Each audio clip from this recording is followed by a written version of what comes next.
درخواست ہے کہ ہمارے چینل کو سبسکرائب کریں۔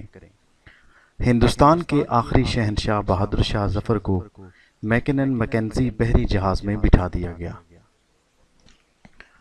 یہ جہاز 17 اکتوبر 1858 کو رنگون پہنچا۔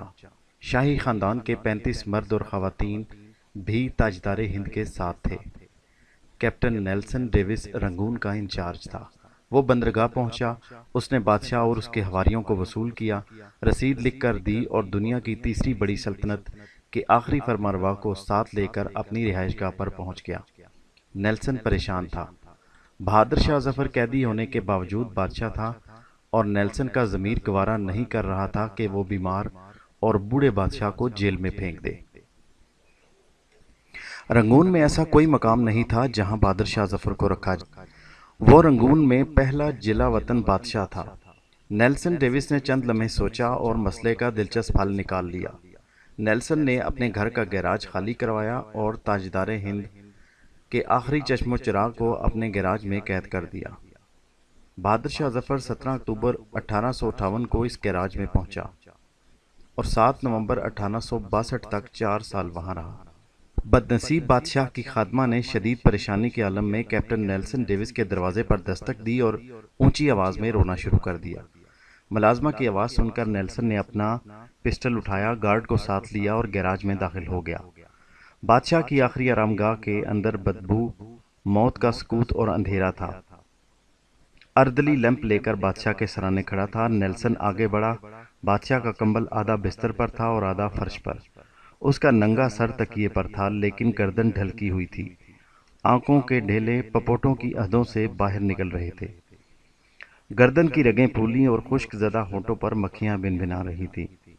نیلسن نے زندگی میں ہزاروں چہرے دیکھے تھے لیکن اس نے کسی چہرے پر اتنی بے چارگی، اتنی غریب الوطنی نہیں دیکھی تھی۔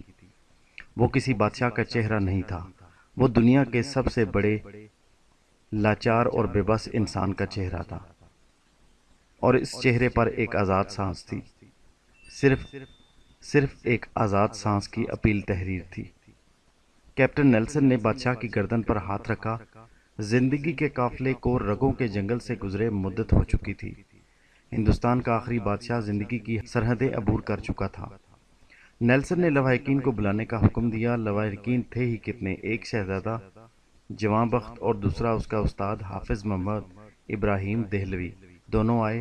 انہوں نے بادشاہ کو غسل دیا، کفن پہنایا اور جیسے تیسے بادشاہ کی نماز جنازہ پڑھی۔ قبر کا مرحلہ آیا تو پورے رنگون میں آخری تاجدار ہند کے لیے 2 گز زمین دستیاب نہیں تھی۔ انہوں نے سرکاری رہائش گاہ کے احاطے میں قبر کھدوائی اور بادشاہ کو خیرات میں ملی ہوئی مٹی میں دفن کر دیا۔ قبر پر پانی کا چھڑکاؤ کیا، گلاب کی پتیاں بکھیری جا رہی تھی تو استاد حافظ ابراہیم دہلوی کے خزاں رسیدہ ذہن میں 30 ستمبر 1837 کے وہ مناظر دوڑنے لگے جب دہلی کے لال قلعے میں 62 برس کے بعد بہادر شاہ ظفر کو تاج پہنایا گیا۔ ہندوستان کے نئے بادشاہ کو سلامی دینے کے لیے پورے ملک سے لاکھوں لوگ دہلی آئے اور بادشاہ جب لباس فاخرہ پہن کر ایک شان سے سب کے سامنے موجود تھا، مگر 7 نومبر 1862 کی اس ٹھنڈی اور بے مہر صبح بادشاہ کی قبر کو ایک کاری تک نصیب نہیں تھا۔ حافظ محمد ابراہیم دہلوی کی آنکھوں میں آنسو آ گئے۔ اس نے جوتے اتارے، بادشاہ کی قبر کی پائنتی میں کھڑا ہوا اور سورہ توبہ کی تلاوت شروع کر دی۔ یہ قرآن مجید کی تلاوت کا اعجاز تھا یا پھر استاد ابراہیم دہلوی کے گلے کا سوز؟ کیپٹن نیلسن ڈیوس کی آنکھوں میں آنسو آ گئے۔ اس نے ہاتھ اٹھایا اور اس غریب الوطن قبر کو سلوٹ پیش کیا، اور اس آخری سلوٹ کے ساتھ ہی مغل سلطنت کا ہمیشہ ہمیشہ کے لیے سورج غروب ہو گیا۔ اگر زندگی میں کبھی آپ کو موقع ملے اور آپ رنگون جائیں تو آپ کو ڈیگن ٹاؤن شپ کی کچی گلیوں کی بدبودار جھگیوں میں آج بھی بہادر شاہ ظفر کی نسل کے خاندان کے لوگ مل جائیں گے۔ یہ مغل بادشاہ کی اصل اولاد ہیں، مگر یہ اولاد آج سرکار کے وظیفے پر پل رہی ہے۔ یہ کچی زمین پر سوتے ہیں، ننگے پاؤں پھرتے ہیں اور ٹین کے کنستروں میں سرکاری نلوں سے پانی بھرتے ہیں، مگر یہ لوگ اس قسم پرسی کی حالت میں بھی خود کو شہزادے اور شہزادیاں کہتے ہیں۔ یہ لوگوں کو عہد رفتہ کی داستانیں سناتے ہیں اور لوگ کہے لگا کر رنگون کی گلیوں میں گم ہو جاتے ہیں۔